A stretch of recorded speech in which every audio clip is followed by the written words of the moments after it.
Hello YouTube and welcome back to another Dare to Game video. Today we're playing Mount & Blade Bannerlord and we're taking a look at the Realm of Thrones mod, the Game of Thrones Total Conversion mod for the game. And we're going to be doing the top 10 best two-handed weapons in this game. So it's not just going to be one specific thing, it'll be two-handed axes, bastard swords because they can be used two-handed and we'll be using the ranking for them, and obviously dedicated two-handed swords as well. So we'll be going through all the stats and all that jazz, but let's just dive on in and start off with number 10, the worst on this list, but still obviously better than all the other two-handed weapons in the game that are not included on this list. And that number 10 spot goes to the Dragonglass axe. It's very similar in appearance to the axe that Gendry forged for Sandor Clegane in the last season of the television show, so I assume that's where the inspiration for this one comes from. Stat-wise on this one, we've got a weight of 1.6, it's weapon tier 5, has a swing speed of 84, swing damage of 120, length of 104, and handling of 77. So this is a swing-only weapon, which makes sense given the fact that it's an axe, and stat-wise it is pretty dang excellent. So like I said, worst on this list, still better than all the stuff in the vanilla game. As far as appearances on this one go, like I said, it looks pretty dang good. It's obviously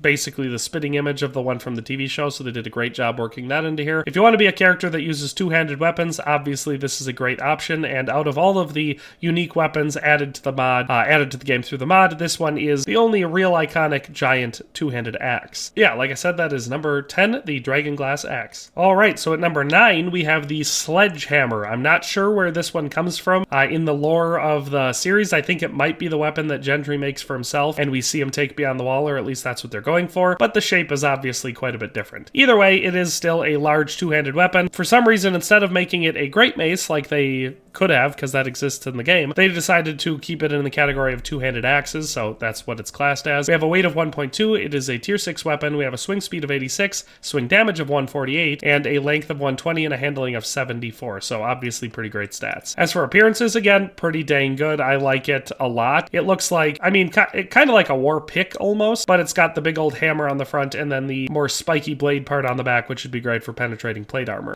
But yeah, I genuinely enjoy it. Obviously for realism it wouldn't be great because that would be way too heavy to use in combat for, you know, the vast majority of people. But I think it looks very good and obviously offers a very unique weapon experience for your two-handed brute character in the game. So yeah, that's the Sledgehammer. It comes in at number 9. Alright, and then at number 8 we have the Valyrian Steel Sword Type 8. So this is one of the generic Valyrian steel weapons in the game. It is the only one out of the types 1 through 8 that is a two-handed sword. The rest are all one-handed. So this one is obviously not a imitation of one from the show or the books. It's just one specifically for the game. Stat-wise on this one, we've got a weight of 1.4. It is a tier 6 weapon, swing speed of 105, swing damage of 125, thrust speed of 98, thrust damage of 60, length of 104, and handling of 93. So obviously great stats. Appearance-wise, again, I quite like this one. Like I say about pretty much all the generic Valyrian steel weapons in the game. It's got the cool blade, very distinctive Valyrian steel pattern on it, and the crossguard, grip, and pommel they look proportionally right for the weapon, so it's very well designed, and obviously I like the way that they look pretty realistic. It looks like something that you would actually find in a medieval world. So yes, that's the Valyrian Steel Sword Type 8, which takes the number 8 spot. So next up at number 7, we have NIGHTFALL, which is a bastard sword, so it could be used one-handed or two-handed. We're going to be writing the two-handed stats here. And so for those stats, we have a weight of 1.4, it is a tier 6 weapon. We have a swing speed of 106, swing damage of 130, thrust speed of 98, thrust damage of 60, length of 99, and handling of 93. So obviously quite good stats there, and it has the advantage of, although you can use it extremely effectively and most effectively as a two-handed weapon, it can also be used as a one-handed weapon in conjunction with a shield. So very, very good sword. I remember the name NIGHTFALL from the books, I believe, unless I'm just, you know, misremembering,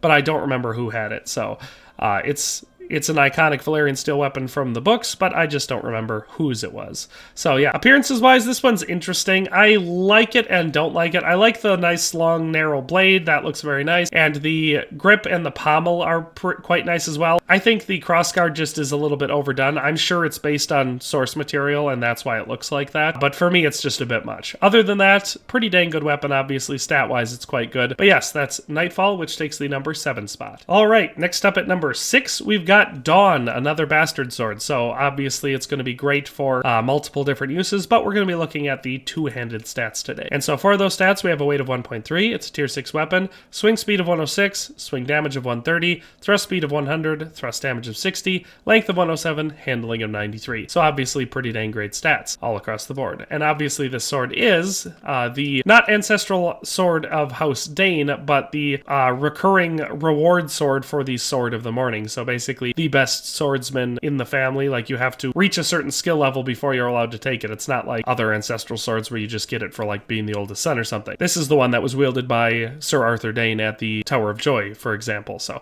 quite a famous sword. A lot of people obviously are going to want to get their hands on it, and I think it looks excellent. It's one of the best looking weapons that was added in the mod. They did a great job on all the proportions. It looks really, really good for a bastard sword. Nothing bad to say about it. Dawn looks excellent, and the stats are obviously quite good. So that's number 6. Let's move on to number 5. And so at number 5, we have Longclaw, another bastard sword. So obviously, again, can be used one or two-handed, but we're going to be doing the two-handed stats today. So for this one, we have a weight of 1.3. It's a tier 6 weapon. We've got a swing speed of 106, swing damage of 129, thrust speed of 100, thrust damage of 60, length of 112, and handling of 92. So obviously, again, fantastic stats across the board. Obviously, this is the ancestral longsword of, or bastard sword of House Mormont from the north, a small and relatively poor house, except for the fact that they've got a really fancy Valyrian steel sword somehow. But in the storyline, the main storyline of the Song of Ice and Fire, Jon Snow gets it as a reward for saving Lord Commander Jeor Mormont's life. And so that would be where we can find it in the game, is in the possession of Jon Snow. And so quite cool looking. I think they did a great job. I think only complaint I have is that it's a bit chonky. So if you look at the top of the grip, the crossguard, and the bottom of the blade going up, it's way too thick. That's just way too thick. I'm sure they were trying to give it body and make it look a lot like the show, but the sword should be considerably thinner there, because basically the whole bottom half of the sword is too thick to be very good at cutting, and the top would not be much better. That's, the geometry there is ridiculous. But with all that in mind, it does look a lot like it does in the show, and so for longtime fans and people who want to imitate Jon Snow, this is obviously the weapon for you. Plus, the stats are really, really good. So that's Longclaw, which takes the number 5 spot. Let's move on to number 4. All right, so at number 4, we've got this big ridiculous boy, the Giants Club. I love how it looks. It's great. Like, obviously their giants exist as a playable race in the game, and it looks much better in the hands of that, but on a human, which you can use it, it looks ridiculous because it's so big. Anyway, stats on this one, we have a weight of 2.0. It is a tier 6 weapon, swing speed of 73, swing damage of 200, length of 120, and handling of 66. So this weapon is obviously just ridiculous. It's, first of all, the massive damage on this thing, just one hits everyone, destroys shields. It's amazing as a weapon. And of course, it's got incredible reach and everything too. Plus, appearances wise, you gotta love that. So yeah, it's just a big old bony, rocky Giants Club. Not much to say about that. Obviously, if you want to get your hands on this, the best place to go is any army that contains giants. Primarily, that's going to be from the free folk in the north. But outside of that, there is a recruitable companion named One, who is from the books and possibly also the show. And he is a giant, and he will be equipped with this as well. So yes, that is the Giant Club, which takes the number 4 spot for two-handed weapons added into this mod. All right, at number 3, we've got another hammer-looking one, and it is Robert Baratheon's hammer. So this is obviously the iconic Warhammer of Robert Baratheon that he used to kill Rhaegar Targaryen at the Trident. So stat-wise on this one, weight of 1.2, it's a tier 6 weapon, swing speed of 86, swing damage of 183, length of 120, and handling of 74. So yes, less large and impressive than the Giants Club, but considerably easier to use, and stats are still pretty dang close considering how much smaller it is. So obviously a fantastic weapon all around. Appearances wise, also I quite like it. It looks,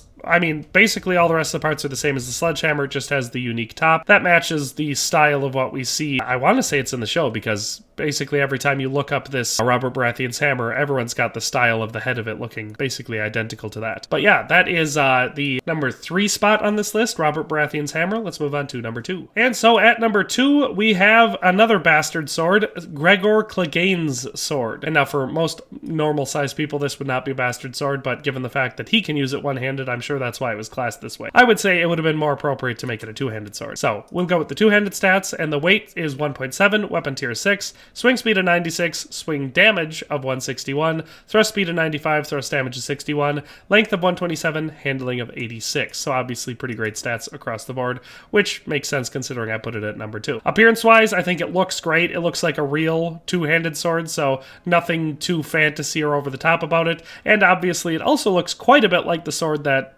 Gregor Clegane uses in the TV show. Obviously, the one the only difference is this one's actually a bit smaller. So given the fact that it's still very, very large and would be on the high end of what we would see from real life swords, given the fact that this is actually quite a bit smaller than the one we see in the show, it just highlights the absurdity of the size of that sword.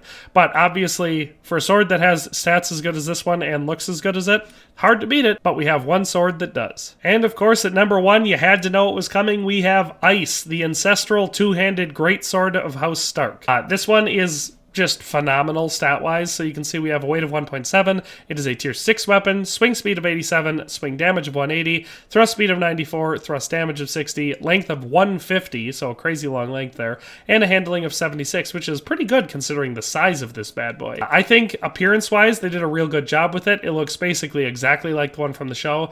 And here's an example that I like to use. Now, obviously, I would still say that crossguard is quite a bit oversized, but like I said, I know that they're just copying the way that it looked in the show. But at least here, as opposed to Dark Sister, which I covered in my one-handed swords video for this game, at least here the crossguard is more called for given the size of the blade overall and the grip overall. But with all that in mind, Ice takes the number 1 spot for the best two-handed weapons in the game. I hope you enjoyed this video and found it useful. Now, good luck going and getting your hands on all these, and we'll see you next time. Thanks for watching another Dare to Game video. If you liked this video, please leave a like and a comment. If you haven't already, be sure to subscribe to the channel. If you like my content and would like to support this channel, consider becoming a member today for as little as $1.99 a month.